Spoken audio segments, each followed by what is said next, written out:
అన్ని సమయాలు మార్చుకుంటూ వస్తున్నాం. దేవుడు ఇంకా బయలుపరుస్తున్నారు. ఉదయం రాజమండ్రి, తర్వాత కత్తవపాడు, తర్వాత వేల్పూరు, మరి 2 ప్రాంతాలు, ఇంకో 2 ఆరాధనలు వస్తాయి. తణుకు ఉంది, ఇంకా తణుకు ఆరాధనలోకి రాలేదు.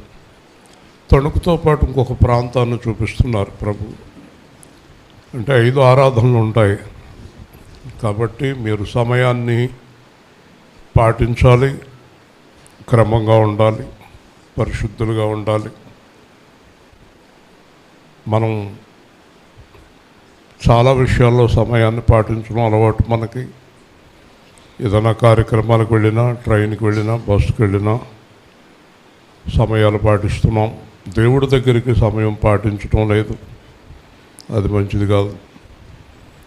అలాగే ఈరోజు యేసు సేవా కేంద్రం యొక్క వాక్యం వినడానికి అనేక మంది సిద్ధంగా ఉన్నారు. లైవ్లో కూడా చాలామంది వీక్షిస్తున్నారు.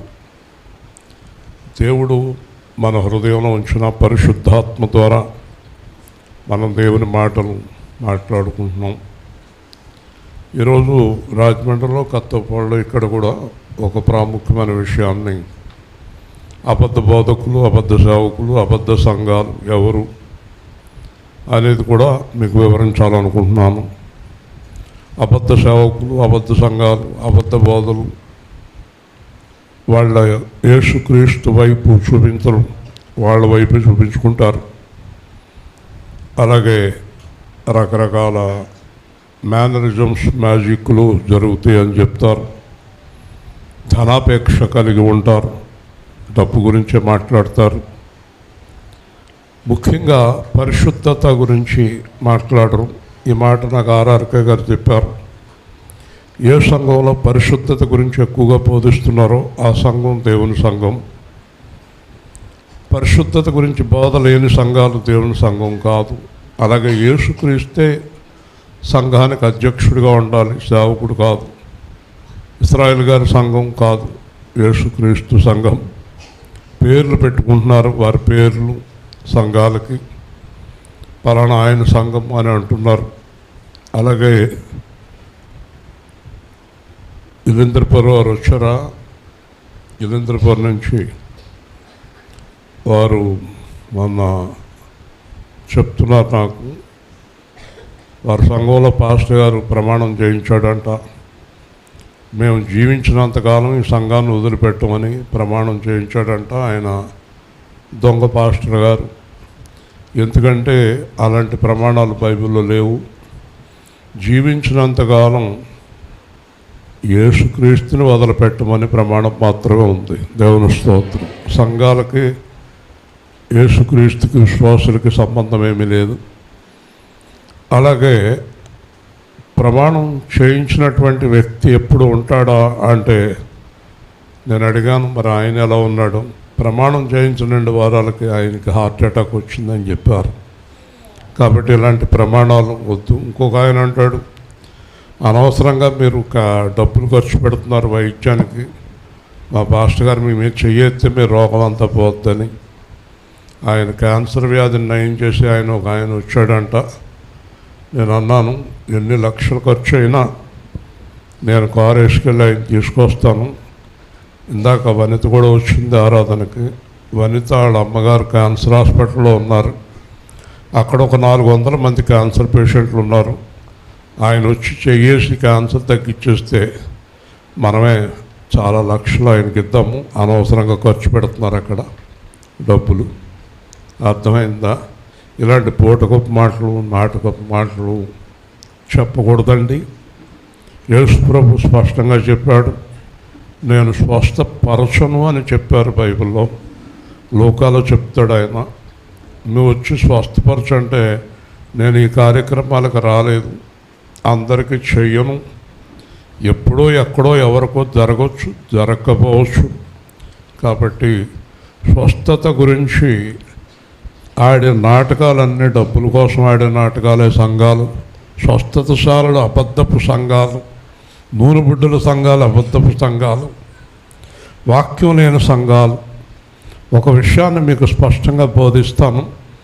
యేసుప్రభు అంటే వాక్యము, వాక్యం అంటే యేసుప్రభు. వాక్యం లేని సంఘంలో ఏ బుడ్లు పనిచేయవు, ఏ మ్యాజిక్లు పనిచేయవండి. యేసుప్రభువు వాక్యాన్ని బోధించాడు, తర్వాత కొన్ని చోట్ల స్వస్థపరిచాడు.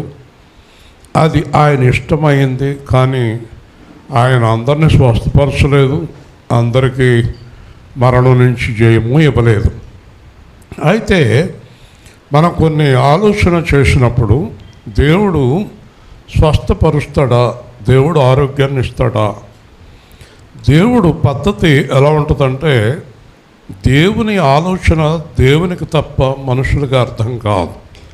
ఒకటి, మనం దేవుడి మీద ఆధారపడినప్పుడు ఆయన మనలను నడిపిస్తాడు. ఒక్కొక్కసారి మనలను అనారోగ్యంతో నడిపిస్తాడు. కాకపోతే అనారోగ్యం మనకి ఆటంకం లేకుండా నడిపిస్తాడు. హల్లెలూయా. అంటే ఎలీషా అనే దైవజనుడు మరణకరమైన రోగంతో సేవ చేశాడు. పౌలు గారు అనారోగ్యంతో సేవ చేశాడు. పౌలు గారు దేవుణ్ణి 3 సార్లు అడిగాడు, నాకు ఈ అనారోగ్యం కనుక లేకపోతే నేను చాలా సేవ చేద్దును కదా. అంటే ఆ విషయం నువ్వు మాట్లాడొద్దు, నా కృప నీకు చాలు అన్నాడు. హల్లెలూయా. ఇప్పుడు అనారోగ్యం కన్నా, ఐశ్వర్యం కన్నా, పెళ్ళిళ్ళ కన్నా, పిల్లల కన్నా, మేడలు మిద్దెల కన్నా, అప్పులు తీరటం కన్నా, అన్నిటికన్నా కూడా ఆయన కృప గొప్పది. హల్లెలూయా. దేవుడు పిల్లలు కోరుకోవాల్సిందేంటి? ఆయన కృప. ఆయన చిత్తం అయితే స్వస్థపరుస్తాడు, లేదంటే విడిచిపెడతాడు. దానికి దీనికి సంబంధం లేదు. ఇంకొక మాట కూడా మీకు చెప్తాను నేను. ఒకవేళ నీకు చాలా తీవ్రమైన అనారోగ్యంగా ఉంది, నీకు స్వస్థత వచ్చింది, మంచిది. స్వస్థత వచ్చిన వ్యక్తి 200 ఏళ్ళు జీవించడా? అతను కూడా 70గా 60గా వెళ్ళిపోతాడు. అనారోగ్యంగా ఉన్న వ్యక్తి వెళ్ళిపోతాడు, ధనవంతుడు వెళ్ళిపోతాడు. తిరిగి లేచిన లాజరు కూడా చచ్చిపోయాడు. కాబట్టి స్వస్థత కంటే గొప్పది దేవుని సన్నిధి. దేవుని స్తోత్రం. ఉంటే ఉండని. అనారోగ్యాలు లేకుండా ఎలా ఉంటాయి? ఈ రోజుల్లో అనారోగ్యాలు లేని వాళ్ళు ఎవరు? అనారోగ్యం లేకుండా ఎవరు లేరు. చిన్న పిల్లలు మొదలుకొని పెద్దవారి వరకు అనారోగ్యాలు ఉన్నాయి. ఉండని. ఈ లోకంలో మీకు శ్రమ కలుగును, నేను ఈ లోకమును జయించితిని.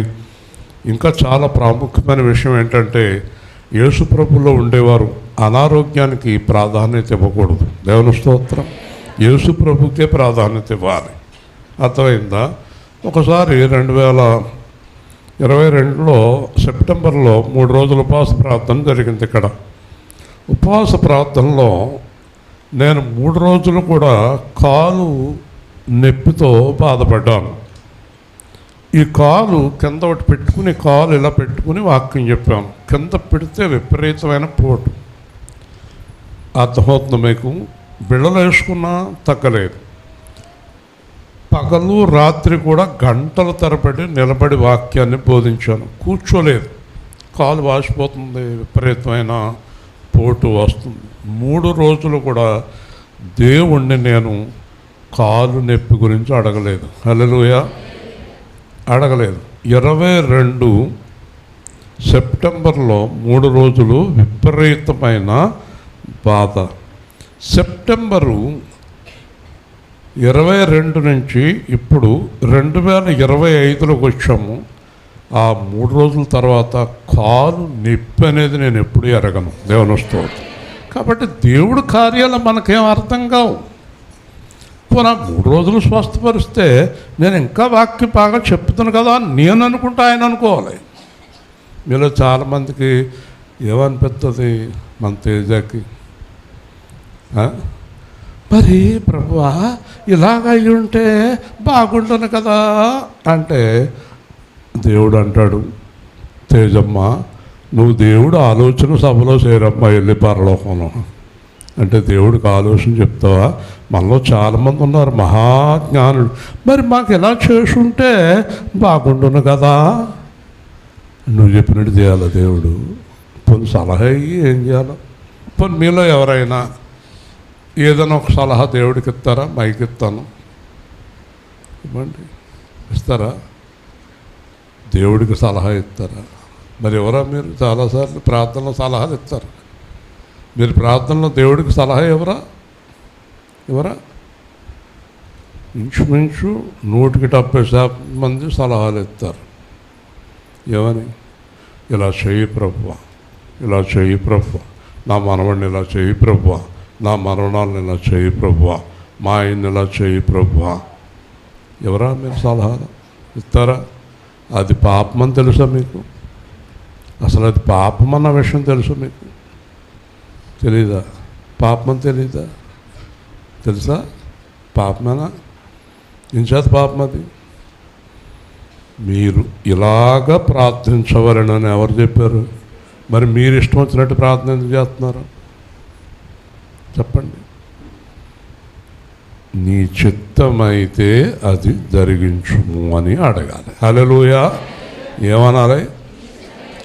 నీ చిత్తం ఉన్నా లేకపోయినా చేసే, అంతే. చేస్తాడా? అడిగావు, అలాగా అడగలేదు నువ్వు? అడిగావు, అడగలేదా? అలాగ అడిగేవాళ్ళే ఎక్కువ. అంటే దేవుడికి సలహాలు ఇచ్చేవారే ఎక్కువ. ఏమన్నా నిద్రవుతానికి వచ్చేవుతాలే నువ్వు? ఆరాధనలో నిద్రయ్యవు, రానివ్వను నిద్రవుతే అది కూడా పాపమే. మందిరంలో నిద్రవటం కూడా పాపమే కదా, ఆజ్ఞాతిక్రమణం కదండి. దేవుడి మాటలు వినటానికి వచ్చి నిద్రవుతే ఎలాగ ఇక్కడ? కాబట్టి ఎంత ధనవంతుడైనా ఎంత గొప్పవాడైనా బట్టి ఏమవుతాడు వీడు? మట్టిలో, చెప్పాలి, మట్టిలో కలిసిపోతాడు కదా. ఏది నిలబడేది? ఆత్మ. దేవుడు ఎవరు? ఆత్మ. శరీర కార్యాల కోసం దేవుడి దగ్గరికి వచ్చేవారు ఎవరు? చెప్పాలి యోసేపు గారు. శరీర కార్యాల కోసం దేవుడి దగ్గరికి వచ్చేవారు ఎవరు? శరీర సంబంధులు. శరీర సంబంధులు దేవుడికి విరోధులు. దేవుని స్తోత్రం. శరీర సంబంధులు ఎవరు? దేవుడికి విరోధులు. మా ఆయన్ని ఇలా చేయవా అని అడిగేవారు దేవుడికి విరోధులు. మీ ఆయన్ని ఎప్పుడో చేశాడు కదా అంటే నీ ఉద్దేశం ఇంకో కన్ను పెట్టమనా, ఇంకో ముక్కు పెట్టమనా కదా? తప్పు కదూ. కాబట్టి తెలియక అలాంటి పాస్టర్లు, నేను దొంగ పాస్టర్ల గురించి చెప్తున్నాను. ఒక ఆయన ఇక్కడికి వచ్చేవాడు ఒక ఊరి నుంచి. ఆయన పాస్టర్లను తిడుతున్నాడు, అందుకునే నేను మానేస్తాను అన్నాడంట. నేను పాస్టర్లను తిడుతున్నాను ఇప్పుడు నేను పాస్టర్లను తిట్టానా? తిట్టలేదు.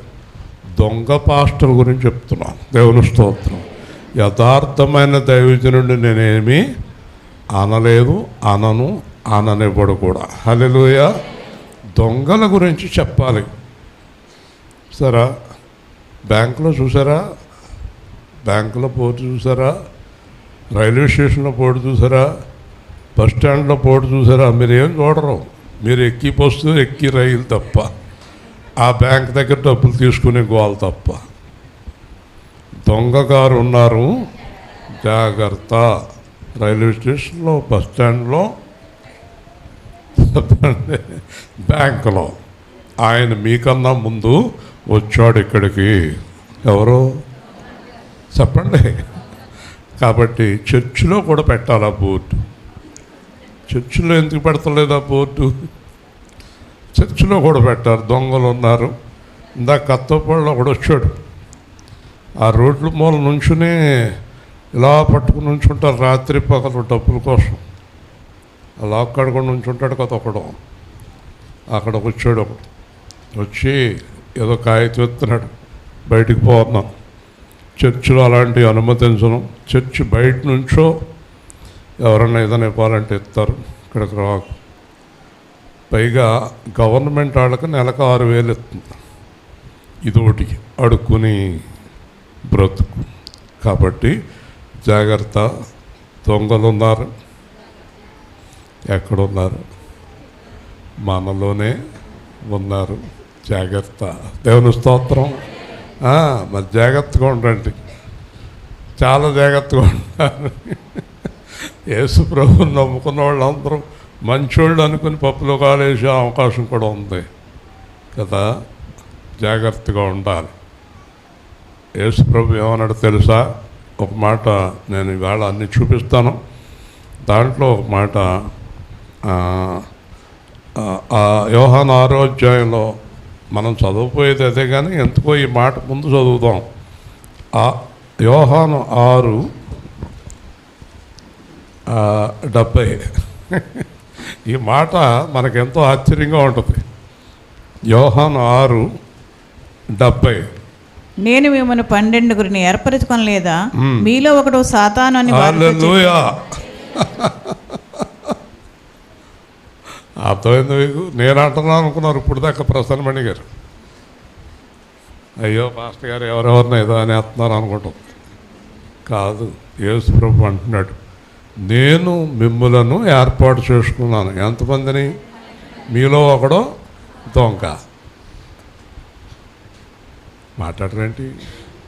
మీలో ఒకడు దొంగ. లెక్కండి, ఇక్కడ 12 మందికి ఒకళ్ళు దొంగని కాడకు లెక్కండి. ఎంతమంది ఉన్నారు మన సంఘంలో? 12కి ఒకళ్ళు లెక్కండి. 300. 300/12 ఎంత? దేవుని స్తోత్రం. హల్లెలూయా. మా సంఘంలో ఎవరు దొంగలు లేరని ప్రకటించే ధైర్యం నాకు లేదు. మీకుంటే ప్రకటించండి. ఉందా? లేదు కదా. కానీ వారు తీర్పులోకి వస్తారు. దేవుని స్తోత్రం. దేవుడు తీర్పు నుంచి వారు తప్పించుకోలేరు. కాబట్టి బైబిల్ హెచ్చరించింది, జాగ్రత్త, మీలో ఒకడు సాతాను. అదేంటి, యేసు ప్రభు సాతాను ఏర్పాటు చేసుకున్నాడా? రత్నం గారు చెప్పాలి. యేసు ప్రభు సాతాను ఏర్పాటు చేసుకున్నాడా? మరి నేను ఏర్పాటు చేసుకున్నాను అంటున్నాడు. దాని అర్థం ఏంటి చెప్పాలి. నాతో ఒక ఆయన వచ్చి మన సంఘంలో ఉన్న ఒక వ్యక్తి ఇలా చేస్తున్నాడని చెప్పాడు. స్పష్టంగా 4-5 సార్లు చెప్పాడు. నేనన్నాను, ఇస్కరియోతు యోధ టైం వచ్చేదాకా అతను వెళ్ళలేదు, ఇతను టైం వచ్చేదాకా ఇతను ఉంటాడు అన్నాను. అతను టైం వచ్చింది పోయాడు. కాబట్టి మనము దేవుడి మీద ఆనుకోవాలి. అయ్యా, ఆ దొంగగారు ఎంతకాలం ఉంటారో ఈ సంఘంలో అని ప్రార్థన చేశాను. ఇంకా టైం అయింది ఆడికి అన్నాడు, పోయాడు. దేవుని స్తోత్రం చెప్పండి. దేవుడే వెళ్ళగొడతాడు దొంగల్ని, దేవుడే వెళ్ళగొడతాడు. కానీ మనం జాగ్రత్తగా ఉండాలి. శిష్యులతో కూడా చెప్తున్నాడు, జాగ్రత్త. మీరు 12 మందిలో ఒకడున్నాడు, జాగ్రత్త. ఆడితోటి ఆ 11 మందికి తెలిసిపోయిందాడు ఎవడో, ఎందుకంటే కానుకలు పెట్లు దొంగతనం చేసేవాడాడు. ఈరోజు మన వాక్యం చూద్దాం. యోహాను సువార్త 6వ అధ్యాయం 52వ వచనం నుంచి 59 వరకు శ్రద్ధగా చాలా జాగ్రత్తగా వినాలి. యూదులు ఈయన తన శరీరంను ఎలాగూ తిననీయగలడని ఒకరితో ఒకరిని వాదించిరి. కావున యేసు ఇట్లనెను, మీరు మనుష్య కుమారుని శరీరము తిని ఆయన రక్తము త్రాగితేనే గాని మీలో మీరు జీవము గలవారు కారు. నా శరీరము తిని నా రక్తము త్రాగువాడి నిత్య జీవము గలవాడు. అంత్యదినమున నేను వారిని లేపుదును. నా శరీరము నిజమైన ఆహారమును, నా రక్తం నిజమైన పానమునై ఉన్నది. నా శరీరం తిని నా రక్తం త్రాగువాడు నా యందును, నేను వాని యందును నిలిచియుందును. జీవము గల తండ్రి నన్ను పంపెను గనుక నేను తండ్రి మూలముగా జీవించుచున్నట్లే నన్ను తినివాడును నా మూలముగా జీవించును. ఇదే పరలోకము నుండి దిగివచ్చిన ఆహారము. పితరులు మన్నాను తినియు చనిపోయినట్టు కాదు. ఈ ఆహారం తినివాడు ఎల్లప్పుడూ జీవించును నిశ్చయంగా మీతో చెప్పుచున్నాను నేను. ఆయన కపెర్నహూములో బోధించుచు సమాజ మందిరంలో ఈ మాటలు చెప్పెను. 63వ వచనం. ఆత్మయే జీవింపచేయుచున్నది, శరీరము కేవలము నిష్ప్రయోజనము. నేను మీతో చెప్పి ఉన్న మాటలు ఆత్మయు జీవమునై ఉన్నవి కానీ. చాలా జాగ్రత్తగా, కొద్దిసేపు మనం త్వరలో ప్రభు బల్లకి వెళ్ళబోతున్నాం. ప్రతి ఒక్కరూ జాగ్రత్తగా ఉండాలి. లిప్స్టిక్ వేసుకున్న వాళ్ళు కూడా కొంచెం జాగ్రత్తగా ఉండాలి. అది అలాంటి మేకప్లు మనం వేయకూడదండి. దేవుడి పిల్లలు లిప్స్టిక్లు రాసుకోకూడదు. ఎక్కువ మేకప్ వేసినా అందం పెరగదు, వికారంగా ఉంటారు. జనరల్గా ఉంటేనే బాగుంటారు కదా. నేను సినిమాలో యాడ్ చేశాను ఒకసారి. నాకు పాంతానికి ఒకడు వచ్చాడు, నాకేం బాగుంది అన్నాను. నేను బాగోరండి అన్నాడు. బాగుంటానన్న. వాళ్ళందరిలో నేనే బాగున్నాను ఆ సినిమాలో. దేవుని స్తోత్రం. మేకప్ వేసినా అందం పెరగదు కదండి, అంతేనా సత్యవతి?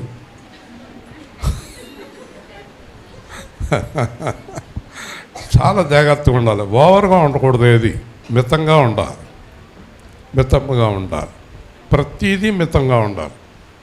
దేవుడి రాజ్యానికి వెళ్ళేవారు ప్రతి దాంట్లో కంట్రోల్గా ఉండాలి, జాగ్రత్తగా ఉండాలి. కాబట్టి ఇక్కడ శరీరము, రక్తము, నిబంధన, ఆత్మ, జాగ్రత్తగా వినాలి. దేవుడు మనతో మాట్లాడే ప్రతి మాట కూడా ఆత్మ సంబంధమైన మాటలు. హల్లెలూయా. ఏం మాటలు అయ్యి? శరీర సంబంధమైన మాటలు కాదు. యేసు ప్రభు శరీర సంబంధి కాదు, ఆత్మ సంబంధి. ఇక్కడ దేవుడు ఏమంటాడంటే శరీరము నిష్ప్రయోజనము, ఆత్మయే జీవింపచేయుచున్నది. ఉదాహరణకి ఒక పెద్ద అధికారి ఉంటాడు, ఆయన దగ్గరికి వెళ్ళి మీరు దండం పెడతారు, ఆయన దండం పెడతాడు. వందనాలండి అంటాడు. ఎప్పుడు ఆయనలో ఆత్మ వెళ్ళిపోయాక పడుకోబెడతారు. ఇప్పుడు వందనాలు చెప్తే ఆయన చెప్తాడా? చెప్తే మీరు ఉంటారా? చెప్పండి. చనిపోయిన వ్యక్తి వందనాలు చెప్తాడేంటయా? ధనంజయ చెప్తాడా? నీకు తెలుసా, ఒకసారి నేను పేరు చెప్తే బాగోదు, చచ్చిపోయిన వ్యక్తిని స్టేజ్ మీద కూర్చోపెట్టి ఎలక్షన్ల ఓట్ల కోసం అతనికి వెనకాల చిన్న తాడు వైర్ లాంటిది కట్టి కనపడకుండా మేకప్ చేసి చేతులు ఇలా పెట్టించి వెనకాల నుంచి తాడుతోటి చేతులు ఇలా ఊపారు అతన్ని. భారతదేశంలోనే ఒక చోట అతను దండం పెట్టించారు స్టేజ్ మీద. 2 రోజులు అతను జాగ్రత్తగా శవాన్ని కాపాడి దండం పెట్టించారు. విపరీతమైన మెజారిటీతో నెగ్గింది ఆ పార్టీ. దేవుని స్తోత్రం. శవానికి ఇంకా చాలా ఉన్నాయి ఇలాంటి సంఘటనలు. నాకు బాగా పెద్ద అధికారంలో ఉన్నప్పుడు తెలిసింది. అధికారులు చెప్పారు, రాదు బయటికి రాలేదన్నమాట. అలాగే ఇంకొక వ్యక్తి, ఈ దేశంలో పెద్ద గొప్పవాడని చెప్పబడిన వ్యక్తి చచ్చిపోయి 25 రోజులు శవాన్ని ఉండొచ్చారు. అతను బతికుండగా నేను మరలా బతికేతను అన్నాడని. ఎన్నాళ్ళు చూసినా కదులుతలేదాడు, కుళ్ళిపోయి వాసన వచ్చేస్తున్నాడు. ప్లాస్టిక్ సర్జరీ చేసి బయటికి తీసుకొచ్చారండి. దేవుని స్తోత్రం. ఇప్పుడు జీవింప చేసేది ఏది? అందరూ చెప్పాలి. ఆత్మ. అది ఎవరిదే? నీదా? మరి నేనంటావు అస్తమానం నేనంటావు కదా. అస్తమానం నేను ప్రారంభమే నేను కాదు. దేవుడి పిల్లలు నువ్వు అనాలి. హల్లెలూయా. ఆత్మయే. నువ్వెన్ని కార్యక్రమాలు పెట్టుకున్నా ఆయన ఆత్మ నీ దగ్గర లేకపోతే నీదంతా సున్నా. కాబట్టి ఆత్మ విషయమై దీనులైన వారు ధన్యులు, పరలోక రాజ్యం వారిది. ఆత్మనాది కాదు దేవుడిది, ఆత్మనాది కాదు దేవుడిది. ఇది ఒక ఆకారం, ఇది మట్టి నుంచి వచ్చింది. ఈ ఆత్మ వెళ్ళిపోతే ఇది మట్టిలో కలిసిపోతే కనుక జీవించినంతకాలం ఆత్మ కొరకు జీవించాలని నిర్ణయం ఉండాలి. హల్లెలూయా. ఇప్పుడు చెప్పండి, ఆత్మ సంబంధులు ఏం చెయ్యరు? ఆత్మ సంబంధులు శరీరంతో పాపము చెయ్యరు. కొరింథీ 3 ప్రకారం మీరు దేవుని ఆత్మకు ఆలయమై ఉన్నారు. ఎవడైనను దేవుని ఆలయమును పాడు చేసిన దేవుడు అతనిని పాడు చేయను. హల్లెలూయా.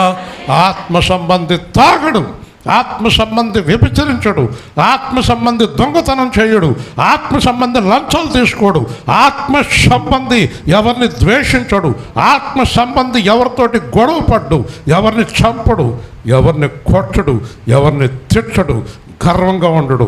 ఆత్మ సంబంధి ఎలా ఉంటాడంటే యేసు క్రీస్తులాగా ఉంటాడు. హల్లెలూయా. మీరెవరో గుర్తుపెట్టుకోండి, మీరెవరో పరీక్షించుకోండి. ఈరోజు ఆ రొట్టె విరుపు ద్రాక్షరసం తీసుకునే ముందు పరీక్షించి తీసుకోండి. లేదా బలహీనత, రోగం, మరణం 3 శిక్షలు మీ మీదకి వచ్చేస్తాయి. శిక్షలు వస్తాయి మీ దగ్గరికి. అబద్ధాలు ఆడకండి. అలాగే నీ దగ్గర డబ్బులు ఉన్నప్పుడు ఎవరికైనా ఇవ్వాల్సి వచ్చినప్పుడు దేవుడికి అవనే ఎవరికి అవనే రేపు ఇచ్చేదను అనొద్దన్నాడు బైబిల్. అది కూడా పాపం. నేను రేపు ఇస్తానని అనుకో, ఎక్కొట్టుకో. ఇవ్వనను, ఇస్తానను. రేపు ఇస్తానని అనకు. నీ దగ్గర ఉన్నప్పుడు పొరుగువాడు నీ యొద్ద నిర్భయముగా నివసింపవలెను. హల్లెలూయా. రేపు అనే వ్యక్తి ఎప్పటికివ్వడు, ఉత్తిదే. తప్పించుకోవటానికి అలాగ రేపు అని చెప్తాడు అంతే. చాలా ప్రమాదకరమైన పరిస్థితిలో ఉన్నాడు అతడు. అబద్ధం చాలా ప్రమాదకరం. అబద్ధం చాలా ప్రమాదకరం. ఈ అబద్ధమాడే వ్యక్తి, రేపిస్తానని చెప్పే వ్యక్తి మీ నోటితోటి చెప్పిస్తాను. అతను ఆత్మ సంబంధ, శరీర సంబంధ. నోరు తెరవండి, చెప్పండి ఇంజనీర్ గారు అబ్బాయి. శరీర సంబంధి. శరీర సంబంధులు దేవుని రాజ్యమును స్వతంత్రించుకొని నేరరు. చూడండి 1 కొరింథీ 15 అధ్యాయం 1 కొరింథీ 15. అబద్ధాలు, మోసాలు. 1 కొరింథీ 15:50. 1 కొరింథీ 15:50. సహోదరులారా, నేను చెప్పినది ఏమనగా రక్త మాంసములు దేవుని రాజ్యమును స్వతంత్రించుకొన నేరము, క్షయత అక్షయతను స్వతంత్రించుకొనదు. శరీర సంబంధులు కాదు దేవుడి రాజ్యానికి వెళ్ళేది, ఆత్మ సంబంధులు. ఈ శరీరంతో ప్రపంచంలో ఎవ్వరు పరలోకానికి వెళ్ళరు. ఈ శరీరము క్షయమైనది, నశించేది. ఈ శరీరము అక్షయ దేహముగా, అంటే ఈ దేహము మహిమా దేహముగా మారిపోతుంది. హల్లెలూయా. పరలోకానికి వెళ్ళేటప్పుడు మన దేహం ఏమవుద్ది? మహిమా దేహంగా మారిపోద్ది. కాబట్టి శరీర సంబంధులు, ఇంటికి వెళ్ళి చదువుకోండి రోమా 8లో. శరీర సంబంధులు డబ్బుని ప్రేమిస్తారు. శరీర సంబంధులు శరీర వాంఛలు కలిగి ఉంటారు. శరీర సంబంధులు తిండిని ప్రేమిస్తారు. శరీర సంబంధులు లోకాన్ని ప్రేమిస్తారు. శరీర సంబంధులు కులాలు, మతాలను ప్రేమిస్తారు. శరీర సంబంధులు వేషాలు వేస్తారు, నటిస్తారు. శరీర సంబంధులు రకరకాలైనటువంటి మోసాలు చేస్తారు. శరీర సంబంధులు దేవుని రాజ్యానికి అర్హులు కారు. హల్లెలూయా. అర్థమైంది మీకు? కాబట్టి ఈయన ఏమంటాడంటే, మనుష్య కుమారుని శరీరము తిని ఆయన రక్తము తాగితేనే కానీ మీలో మీరు జీవం గలవారు కాదు. చాలా జాగ్రత్తగా వినండి. నేనే మార్గము, సత్యము, జీవము కదండి. అవునా కదా? ఓకే. బైబిల్లో ఒక చోట నువ్వు ఈ పుస్తకాన్ని తిను అన్నాడు దేవుడు. ఆయన తిన్నాడు. ఎలా ఉందన్నాడు? నోటికి రుచిగా ఉంది, కడుపుకి చేదుగా ఉందన్నాడు కదండి. ఇప్పుడు నేను చెప్తాను, మీ దగ్గర ఉన్న బైబిల్లో మీరు భోజనం చేసేటప్పుడు యోహాను సువార్త చింపుకొని భోజనంలో కలుపుకొని తినేయండి. తింటావా? మాట్లాడరేంటి? అర్థమైన వాళ్ళు చెప్పాలి. యోహాను సువార్త చింపుకొని ఎన్ని పేజీలు ఉంటే అన్ని పేజీలు మీరు పప్పుసారులో కలుపుకొని తినేయండి. తింటారా? తింటే ఆ వాక్యం లోపలికి వెళ్తుందా? ఇప్పుడు అర్థమైందా? దేవుడు చెప్పే మాటలన్నీ ఆత్మ సంబంధమైనవి. అర్థమైంది అబ్బాయి? అంటే ఈ పుస్తకం తీసుకుని తిను అంటే అర్థం ఏంటో తెలుసా? ఈ పుస్తకంలో ఉన్న మాటలు నీ హృదయంలో ఉండాలి. హల్లెలూయా. అంతేగాని ఇది తీసుకుని తింటే ఏం ఒరుగుతుంది? అలాగైతే ఇప్పుడు పరీక్షలు రాసి వాళ్ళు అందరూ ఏదో విధంగా మిక్సీలోనో రుబ్బురోలోనో పడేసి అవన్నీ రుబ్బుకుని తినేస్తారు. వెళ్ళి పరీక్షలు రాసేస్తారా? మాట్లాడమేంటయా? కాబట్టి బోధ ఏమైపోయిందంటే ఈరోజు ప్రపంచంలో బోధ ఈ వాక్యాలన్నీ శరీర సంబంధంగా బోధించేస్తున్నారు. హల్లెలూయా. కానీ ఎలా బోధించాలి? ఆత్మ సంబంధిగా. ఎప్సి గారు అలాగా చూస్తున్నారు ఆవిడ వంక. కాబట్టి ఆత్మ సంబంధులు ఎవరిని చూడరు, శరీర సంబంధులే ఎవరు అని చూస్తారు. కాబట్టి మీరు ఎవరు ఎక్కడికి చూస్తున్నా నా చూపు పడిపోద్ది మీ మీద, మీరు తప్పించుకోలేరండి. కాబట్టి జాగ్రత్తగా వినండి. ఈ పుస్తకమును తిను అంటే ఈ పుస్తకము నీ హృదయంలో ఉండాలని. చూడండి, ఇర్మియా గ్రంథం 31వ అధ్యాయం. మీకు సమయం లేదు, పైగా మనకు ప్రభు పల్ల కాబట్టి తొందరగా వెళ్తున్నాను, లేకపోతే ఎన్నో చూపిస్తాను. ఏది మీ నాన్నగారికి పోలేదా ఏంటి? సరే సరే, ఓకే. ఆయన వాక్యం అంటే ఇష్టం కదా, రాలేదేంటని. ఇర్మియా గ్రంథం 31, ఇర్మియా గ్రంథం 31 చూడండి, 33. అందరూ తీయాలి వాక్యం. ఇర్మియా గ్రంథం 31:33. ఈ దినములైన తరువాత, ఆ దినములైన తరువాత నేను ఇశ్రాయేలు వారితోను యోధా వారితోను చేయబో నిబంధన ఇదే. వారి మనస్సులలో ధర్మవిధిని ఉంచెదను, వారి హృదయం మీద దాన్ని వ్రాసెదను. హల్లెలూయా. పుస్తకంలో ఉన్నవాళ్ళు దారి తప్పే అవకాశం ఉంటుంది, హృదయంలో ఉన్నవారు దారి తప్పలేరు. హల్లెలూయా. ఇప్పుడు మనం యథార్థంగా ఉండాలని కాగితం మీద రాసుకోవాలా, హృదయం మీద? హృదయం మీద. మర్చిపోకండి, దేవుడట హృదయం మీద, పాత నిబంధన పలక మీద, కొత్త నిబంధన హృదయం మీద. మీ హృదయంలో నిర్ణయించుకోవాలి, నేను ఇలా చేయకూడదు, నేను ఇలాగ అబద్ధాలు ఆడకూడదు, నేను ఇలా మోసం చేయకూడదని హృదయంలో నిర్ణయం వచ్చే వరకు ఈ మనిషి మారడు ఎవరైనా సరే. హల్లెలూయా. నిర్ణయం ఎక్కడ రావాలి? ఆ పాప పనులు మానరంటాడు. మీరు రాత్రి పగలు బోధించండి వాళ్ళకి. కుక్క తన వాంతికి తిరిగినట్టు అన్నాడు దేవుడు. మళ్ళీ ఏ పనులు ఇక్కడ కూర్చున్నాను చెప్పు, ఆహా ఓహో అంటారు, మళ్ళీ ఇల్లు అయ్యే పనులు మొదలెడతారు. అర్థమైందా? కాబట్టి నేనే మార్గము, జీవము, సత్యము. యేసు ప్రభువు అంటున్నాడు, నా శరీరము తిని నా రక్తము త్రాగండి. ఏంటి దాని అర్థం? దాని అర్థం ఏంటి? మీ హృదయంలోకి నన్ను తీసుకొని నేను ఎలా జీవించానో మీరు అలా జీవించండి అని చెప్తున్నాడు. హల్లెలూయా. అందుకని ఆయన తినమని కాదు. అంచేత శిష్యులకు అర్థం కాక 70 మంది వెళ్ళిపోయారు, 12 మంది మిగిలారు. 70 మంది బాబు నిన్ను తింటమేంటని వెళ్ళిపోయారు. వాళ్ళకి అర్థం అవ్వలేదు. చాలామందికి ఆత్మ విషయాలు అర్థం కావు. వాళ్ళకి శరీర సంబంధులకి ఆత్మ విషయాలు అర్థం కావు. ఒకరోజు ఒక అతను తాపి మేస్త్రి కాలువ, ఈ వేల్పూర్ కాలువ దగ్గర ఉండేవాడు, వచ్చాడు నా దగ్గరికి. కుంటుకుంటా వచ్చాడు. ఏమయ్యా అన్నాను. ప్రార్థన చేయండి అన్నాడు. చేస్తాను ప్రార్థన అన్నాను. ఇంకా 3 వారాలు ఉందన్నాడు. ఏంటో అర్థం అవ్వలేదు నాకు. ప్రార్థన చేయమన్నాడు, 3 వారాలు ఉందంటాడేంటి? ఏంటయా 3 వారాలు? ముదునూరుపాడు 4 వారాలు వెళ్ళాను ఇప్పటికి, ఇంకా 3 వారాలకు తగ్గిపోద్ది అన్నాడు. మరి ఇక్కడికి ఎందుకు వచ్చావు అన్నాను.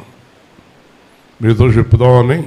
ఇక్కడ వారాల లెక్కన తగ్గదు, మొత్తానికి కూడా తగ్గిపోవచ్చు అన్నాను. అబ్బాయి అలాగైతే నువ్వు పాస్టర్ కాదబ్బాయి అన్నాడు. అవును, నేను పాస్టర్ అని చెప్పానంటే నీకు అన్నాను. వెళ్ళిపోయాడు. అర్థమైంది మీకు? వెళ్ళిపోయాడు.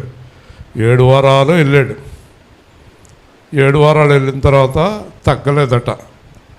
అక్కడ అడిగాడంట పక్కన ఉన్న వాళ్ళని, 7 వారాలు వచ్చాను, నొప్పి ఎక్కువైపోయింది, తగ్గలేదు. తప్పు. పాస్టర్ గారికి కోపం వస్తుంది, దేవుడికి కోపం వస్తుంది. 7 అంటే 14 అని అర్థం. 14 అంటే 28 అని అర్థం. 28 అంటే 56. అదేంటి అన్నాడంట. అంతే అలా వస్తాను 7 7 7 కలుపుకుంటా నీ బతుకంతా అలా వస్తూ ఉంటే ఏదో ఒక రోజు నీ కాలు నొప్పి తగ్గుతుంది. అర్థమైంది ఇప్పుడు మీకు? ఒకరోజు నేను కాలు కడకి 2 సంవత్సరంన్నర అవుతుంది బాప్తిస్మం ఇవ్వడానికి వెళ్ళాను. జనం ఉన్నారు అక్కడ. ఏంటన్నాను.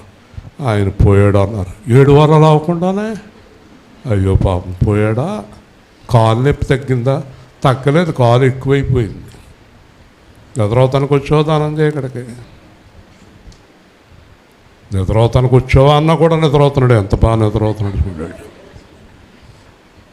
7 వారాలకు తగ్గుతుందండి. బైబిల్లో ఎక్కడైనా తగ్గుతుందని ఉందండి. ఏం చేస్తున్నాడు అతను?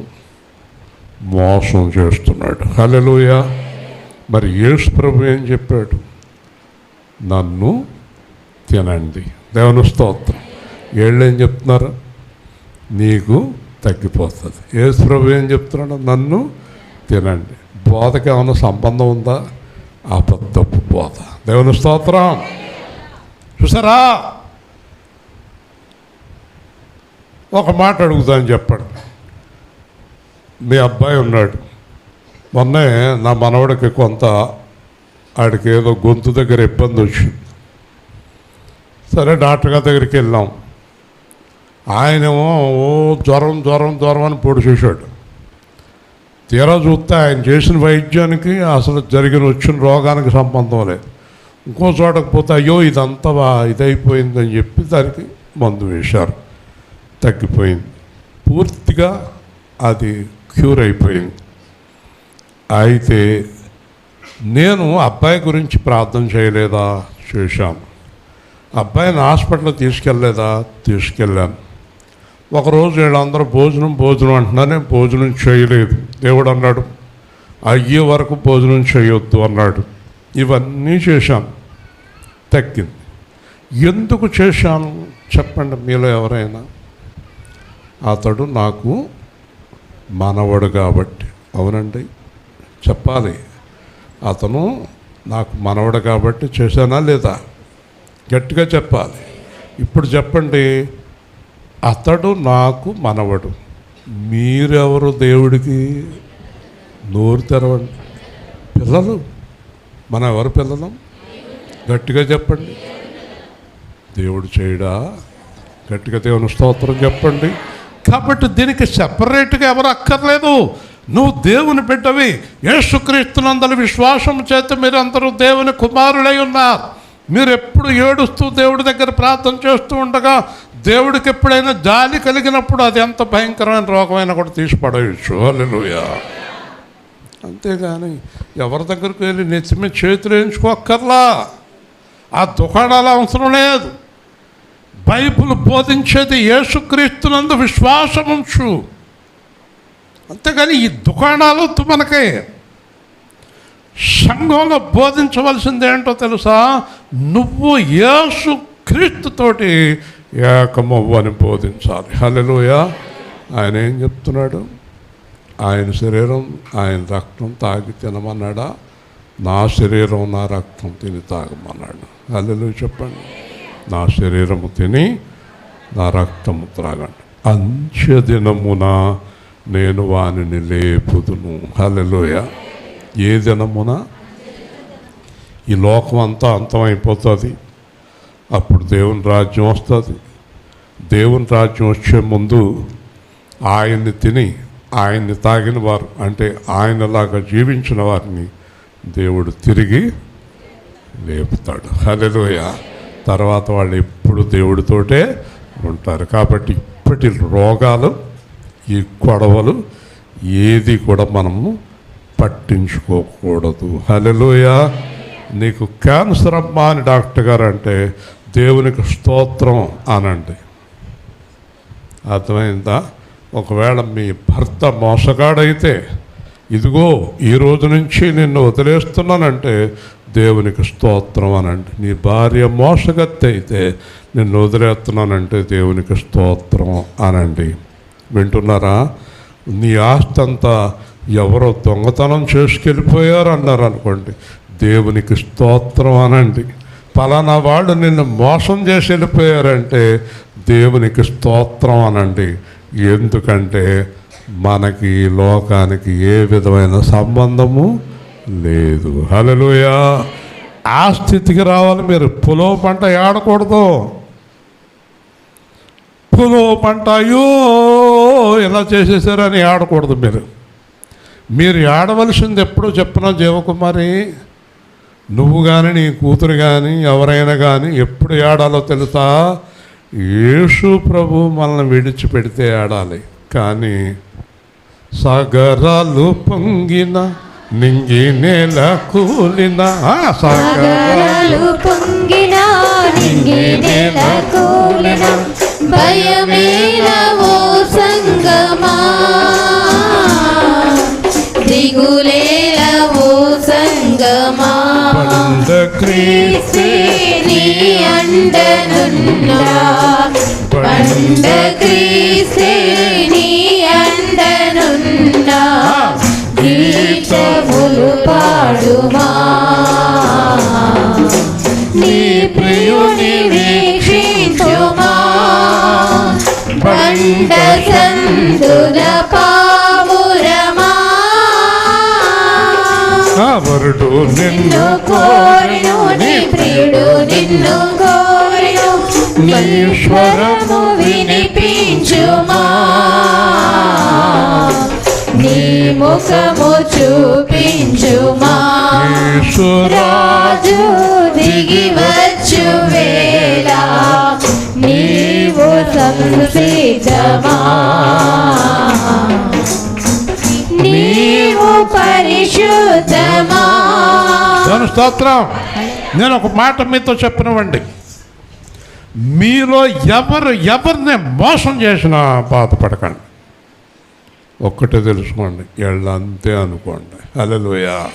నీ పెళ్ళమే నేను మోసం చేసి వెళ్ళిపోయిందనుకో, బాధపడద్దు. మొగుడే, కొడుకే, కూతురే, తల్లి, తండ్రి, నమ్ముకున్నవాళ్ళు, పాస్టరు.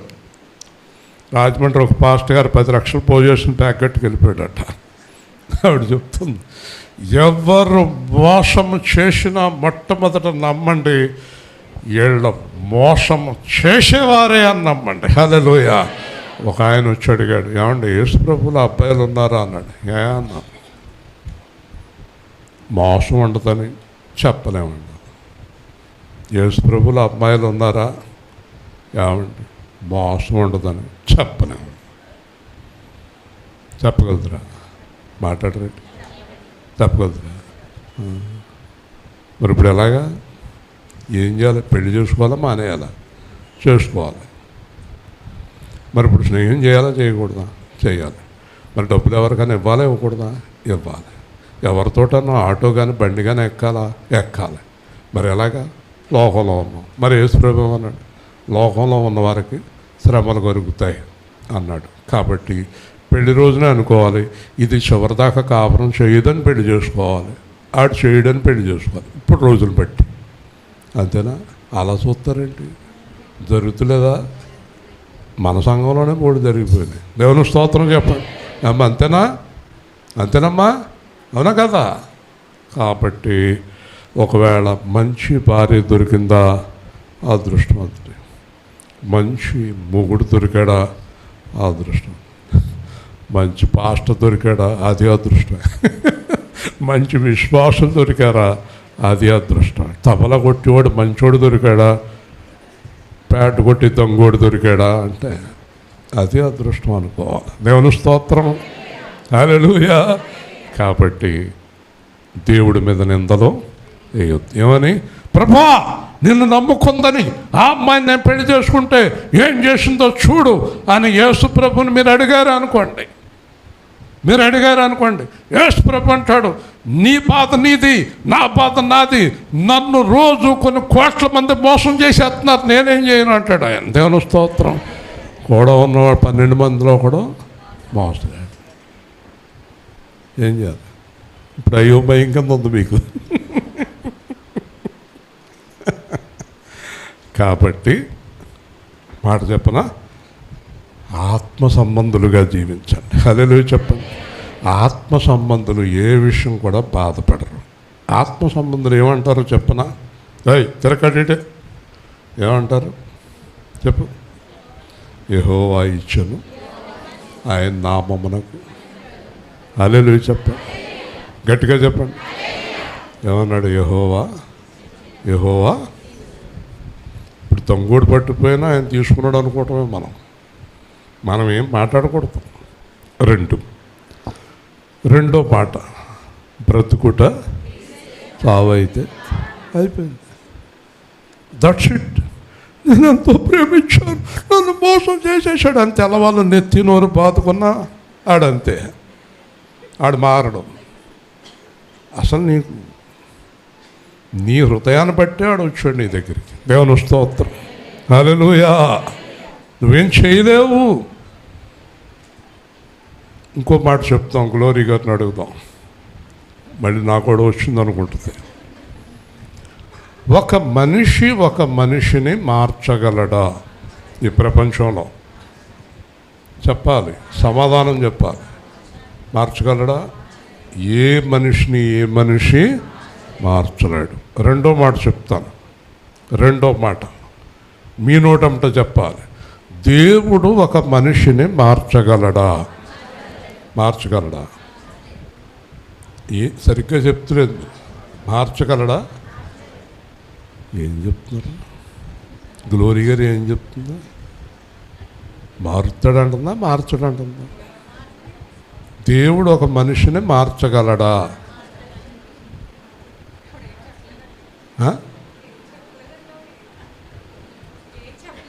మోర్చరోగం కింద నిలబడుతుంది నాకు. మీరు ఎవరు చెప్తారు? దేవుడు మనిషిని మార్చగలడా? మార్చలేడు. దేవుడు మనిషిని మార్చలేడు. ఎస్, బైబిల్లో చెప్తాను, నేను చెప్పేది నా సొంత మాట కాదు. దేవుడు మార్చటానికి ప్రయత్నం మాత్రమే చేస్తాడు, మార్చలేడు. ఇస్కరియోతు యోధాతో దేవుడు కొన్ని వందల సార్లు నీవు మారకపోతే నీకు శ్రమ, నువ్వు మారకపోతే నీకే శ్రమ అన్నాడు. మారాడా? శ్రమలోకి వెళ్ళాడా? అంతే దేవుడు చేసేది. సౌలుతోటి సమూయేలుని వెళ్ళి, నువ్వు దేవుడు మాటను వినటం లేదు, దేవుడు మాట వినకపోతే నీకు శ్రమ అన్నాడు. సౌలు మారాడా? సౌలుని దేవుడు మొత్తెను, చచ్చాడు. సరేనా? బైబిల్ గ్రంథంలో ఫరోతో మోషే, నువ్వు మమ్మల్ని విడుదల చేయకపోతే నీకు శ్రమ, మారాడా? శ్రమ వచ్చిందా? అర్ధరైతుగాడ అందరూ చచ్చారు. అర్ధరైతుగాడ అందరిని చంపాడు, కానీ ఫరోను మార్చగలిగాడా? మళ్ళీ రథాలు వేసుకుని యుద్ధానికి వెళ్ళారు. గట్టిగా దేవుని స్తోత్రం చెప్పండి. మనిషి మార్చలేడు, దేవుడు మనిషిని మార్చలేడు. ఒకవేళ దేవుడే గనక మనిషిని మార్చగలిగితే ఈ ప్రసంగాలు, వేదికలు, చర్చిలు, వాక్యాలు అక్కర్లేదు. ప్రతి వారం ప్రతి ప్రసంగంలో దేవుడు చెప్పేది మారు అని చెప్తున్నాడు, కానీ మారవలసింది నువ్వు. దేవుడు మనిషిని మార్చలేడు. హల్లెలూయా. మనిషి మార్చలేడు. సరే, ఇప్పుడు ఫైనల్గా కంక్లూషన్కి వద్దాం. మరి మనిషి మార్చలేడు, దేవుడు మార్చలేడు. మరి మనిషి మారాలంటే మార్గం ఏంటి? ప్రసన్నమణి గారు చెప్పాలి. ఏ మనిషికి ఆ మనిషే మారాలి. హల్లెలూయా. అందుకే బైబిల్ చెప్తుంది, మారు మనస్సు పొందు. ఇస్తానన్నాడా? నీకు నేను మారు మనసు ఇస్తాను అన్నాడా? ఎస్. అర్థమైంది మహిమ. ఇప్పుడు చెప్పండి, నేను ఆ రొట్టె ద్రాక్షసం పట్టుకుని నేను నిర్ణయం తీసుకోవాలి. ఏమనో తెలుసా? నేను పాపం చెయ్యకూడదని నేను అనుకోకుండా నేను పాపం మానాను. హల్లెలూయా చెప్పండి, గట్టిగా చెప్పాలి, గట్టిగా చెప్పాలి. మనమందరం ఎవరికి వాళ్ళే నిర్ణయం తీసుకోవాలి, కానీ ఇంకొకళ్ళని మార్చే శక్తి మనకు లేదు. నేను ఇప్పుడు 3 గంటల ప్రసంగం చేస్తానే కానీ మిమ్మల్ని మార్చలేను, మిమ్మల్ని మార్చలేను నేను. వింటున్నారా? అందుకే మారు మనసు పొందాలి. ఈ తప్పు చేసే వ్యక్తి, ఈ పాపం చేసే వ్యక్తి నిర్ణయానికి రావాలి, నేను ఇంకెలా చెయ్యకూడదని. అదే మారు మనసు. హల్లెలూయా. అదే దేవుడు నీకు అనుగ్రహించాడు. అర్థమైందా నీకు? ఒకవేళ ఇంకొక మాట చెప్తాను, దేవుడే గనక మనిషిని మంచిగా మార్చగలిగితే శిలువ అవసరమే లేదు. హల్లెలూయా, హల్లెలూయా. శిలువ అవసరం లేదు. ఆ శిలువలో కొడుతూ తన్నుతూ గుద్దుతూ చంపుతున్నప్పుడు నా కొడుకును చూసైనా మారతారేమో అని దేవుడు శిక్షకు అప్పగించిన శిక్షను చూసి కూడా వారు మారలేదు. హల్లెలూయా. కాబట్టి వారు మనసు పొందిన వారు పరలోకం వెళ్తారు, వెళ్ళని వారు నరకానికి వెళ్తారు. అది ఫైనల్ కంక్లూషన్. దేవుని స్తోత్రం. ఇప్పుడు మనం చేసే ప్రయత్నం అంటే ఏంటంటారు? అమ్మగారు చెప్పండి, ఇంజనీర్ అమ్మగారు. ఇప్పుడు మనం చేసే ప్రయత్నం అంతా ఏంటంటారు? మనిషి మారాలని చెప్తున్నాం అంతే, కానీ మారవలసిన అవసరం నీ దగ్గరే ఉంది. హల్లెలూయా. ఒక ఆవిడ అంటుంది, నేను తాగకూడదు అనుకున్నప్పుడు నా చేత ఎవరైనా తాగించగలరా అంటుంది. అమ్మ, బాగా తెలిసింది దేవుడికి, ఎంత జ్ఞానం ఉంది ఆవిడికి. మరి తాగాలని అనుకోపోని అనుకోవా? అనుకోను అంటుంది. అంటే నువ్వు అనుకుంటేనే కానీ నువ్వు. ఇప్పుడు అర్థమైందా గ్లోరీ గారు? నీకు బాగా అర్థమైందా? దేవుని స్తోత్రం చెల్లిద్దాం. చూడండి, అందుచేత ఇక్కడ అంటాడు, నా శరీరము తిని నా రక్తం త్రాగువాడు నాయందు నేను వానియందు నిలిచి ఉందుము. నాలాగా జీవించేవారితో నేను ఉంటాను, నా ఆజ్ఞలు పాటించేవారితో నేను ఉంటాను, నా మాట వినేవారితో నేను ఉంటాను, నా మాట వినని వారితో నేను ఉండను. వింటున్నారా? నా మాట వినని వారితో నేను ఉండను, నా మాట వినేవారితో నేను ఉంటాను. అలాగే జీవము గల తండ్రి నన్ను పంపెను, నేను తండ్రి మూలముగా జీవించున్నట్టే నన్ను తినివాడు నా మూలముగా జీవించును. చూసారండి, యేసు ప్రభుని లోకానికి పంపింది ఎవరండి? చెప్పు దేవరత్నం. యేసు ప్రభుని లోకానికి ఎవరు పంపారు? జీవము గల తండ్రి. హల్లెలూయా. ఎవరు పంపారండి? జీవము గల తండ్రి నన్ను పంపెను, నన్ను తినివాడు నేను ఎలాగ జీవిస్తున్నానో అతడు అలాగే జీవించగలడు. హల్లెలూయా. ఇప్పుడు ఇక్కడ వాక్యంలో అర్థం ఏంటంటే, యేసు ప్రభుతో మనము జీవించవలసిన విధానం ఏంటంటే, యేసు ప్రభుతో మనం జీవించవలసిన విధానం ఏంటంటే యేసు ప్రభులాగా జీవించేదే. హల్లెలూయా. ఎలా జీవించాలి మనం? వేరే విధానం ఏమీ లేదు. యేసు ప్రభులాగా జీవించాలి. మీలో ఎంతమంది అయితే ఆ దేవుడి రాజ్యానికి వెళ్ళాలనుకుంటున్నారు? మీరు ఎంతమంది అయితే యేసు ప్రభు యొక్క ఆశీర్వాదాన్ని కోరుకుంటున్నారో వారు అచ్చం యేసు ప్రభులాగే జీవించాలంటే మనల్ని శరీరం, పాపం, లోకం ఏలకూడదు. హల్లెలూయా. ఎవరు ఏలాలి మనల్ని? దేవుడే ఏలాలి, దేవుడే ఏలాలి. చూడండి, ఇదే పరలోకము నుండి దిగి వచ్చిన ఆహారం. పితరులు మన్నా తిని చనిపోయినట్టు కాదు, ఈ ఆహారం తినవాడు ఎల్లప్పుడూ జీవించును. జాగ్రత్తగా వినండి. ఒక 20 లక్షల మందికి దేవుడు పరలోకం నుంచి ఆహారం పంపించాడు. దాని పేరు మన్నా. ఎన్నేళ్ళు పంపించాడు అది? ఎన్నేళ్ళు తెలీదా? ఎన్నేళ్ళు పంపాడు మన్నా? 40 సంవత్సరాలు. చెప్పేటప్పుడు అది కరెక్టో కాదని డౌట్గా చెప్పకూడదు. 40 ఏళ్ళు అని చెప్పాలి. అంతేనా మేకప్? 40 ఏళ్ళు అని చెప్పాలి. 40 ఏళ్ళు. దేవుని స్తోత్రం. 40 సంవత్సరాలు మన్నాను కురిపించినా కూడా ఆ 40 సంవత్సరాల తర్వాత ఎప్సిబా గారిని అడుగుదాం, ఏమయ్యారు వాళ్ళు? పరలోకం వెళ్ళిపోయారా? ఏమయ్యారు? చచ్చిపోయారు. అర్థమైంది మీకు? దేవుడు ఏం చెప్తున్నాడు తెలుసా? ఆ ఆహారము దేవుడు మీకు ఇచ్చింది కాదు, కానీ మీరెప్పుడు జీవించినట్టు దేవుడు నన్ను మీ కొరకు ఆహారముగా పంపాడు. హల్లెలూయా. దేవుడిచ్చిన ఆహారం యేసుక్రీస్తు. అర్థమైందండి? యేసుక్రీస్తే మన ఆహారం. దానికి అర్థం తెలుసుకున్నారా? యేసుక్రీస్తుని తినడం అంటే అర్థం తెలుసుకున్నారా?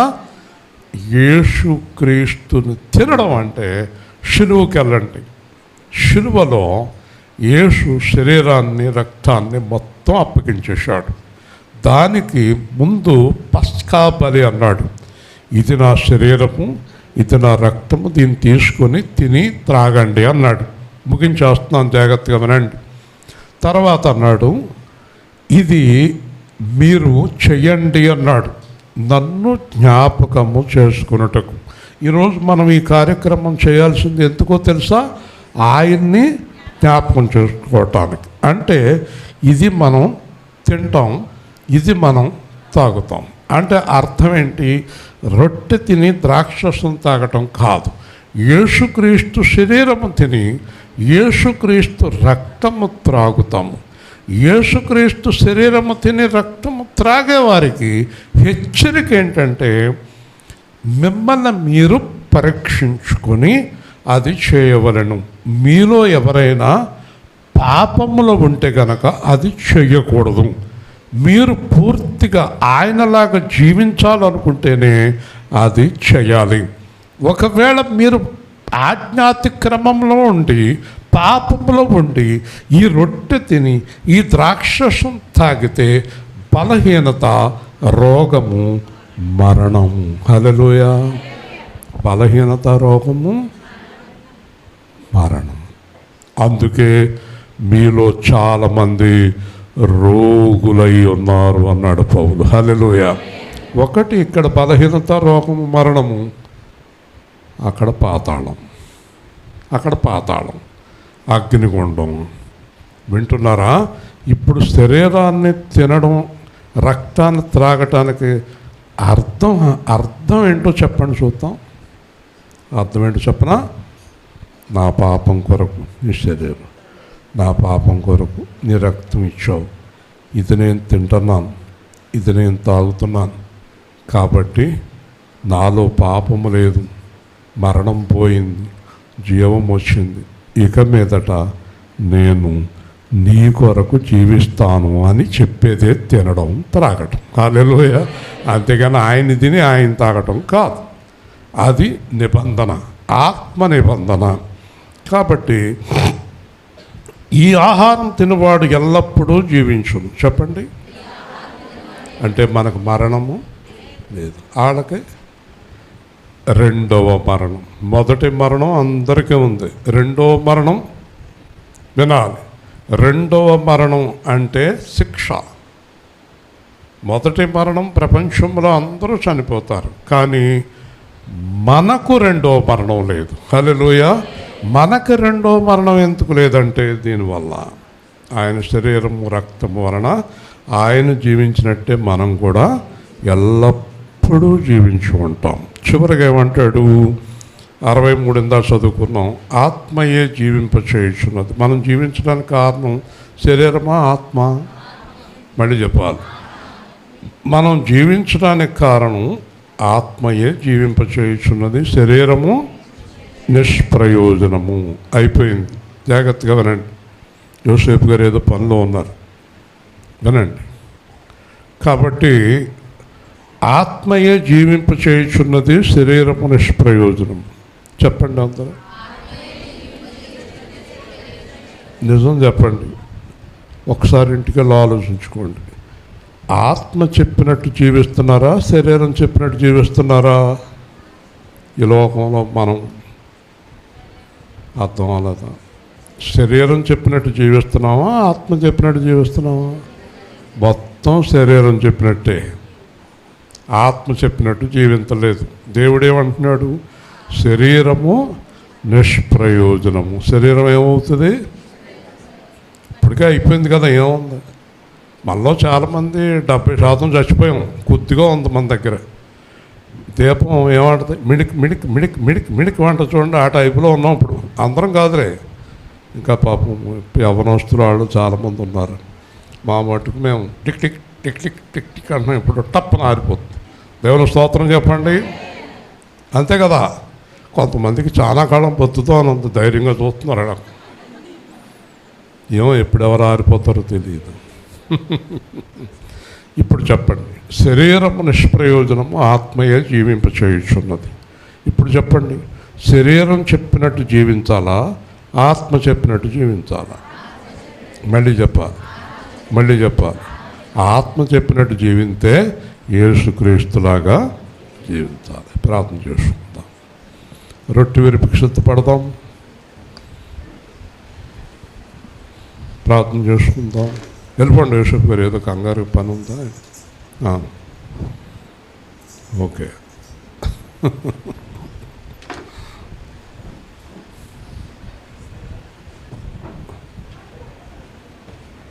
ప్రార్థన చేస్తున్నాను. కంగారు పడక. ఇప్పటివరకు విన్న వాక్యాన్ని శ్రద్ధగా ధ్యానం చేద్దాం.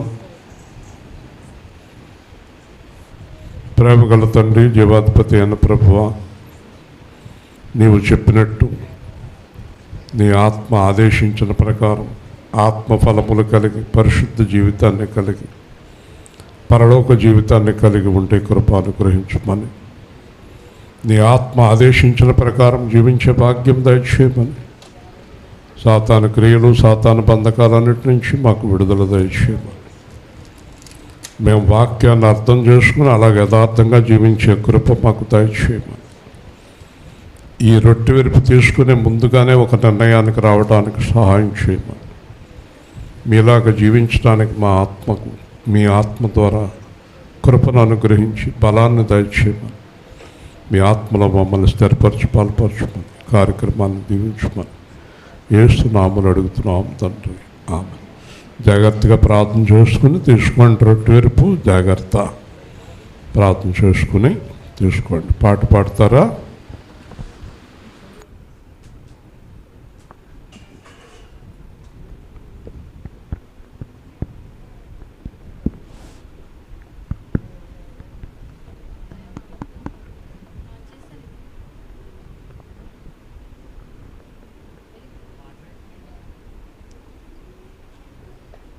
చేతిలో రొట్టెను నేనయ్యా, వీరుము యేసయ్యా.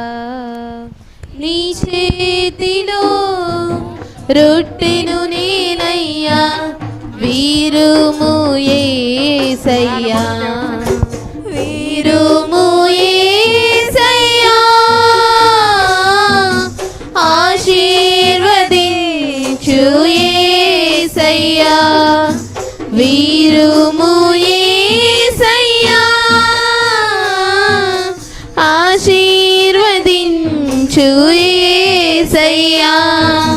నీ చేతిలో రొట్టెను నేనయ్యా, వీరుము యేసయ్యా.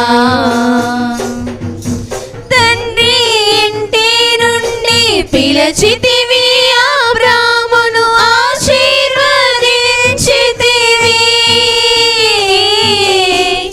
అబ్రహాముగా మార్చితివి. తండ్రి ఇంటి నుండి పిలచితివి, అబ్రామును ఆశీర్వదించితివి.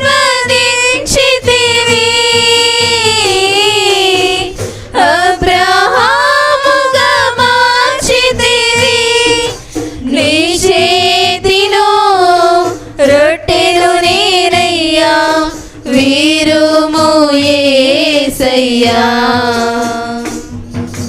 నీ చేతిలో రొట్టెను నేనయ్యా, వీరుము యేసయ్యా. యాకోబును నీవు పిలిచితివి, ఆనాడు ఆశీర్వదించితివి.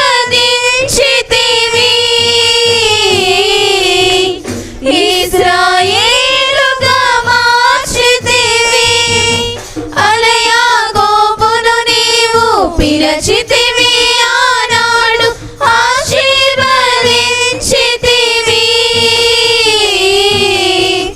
ఇశ్రాయేలుగా మార్చితివి.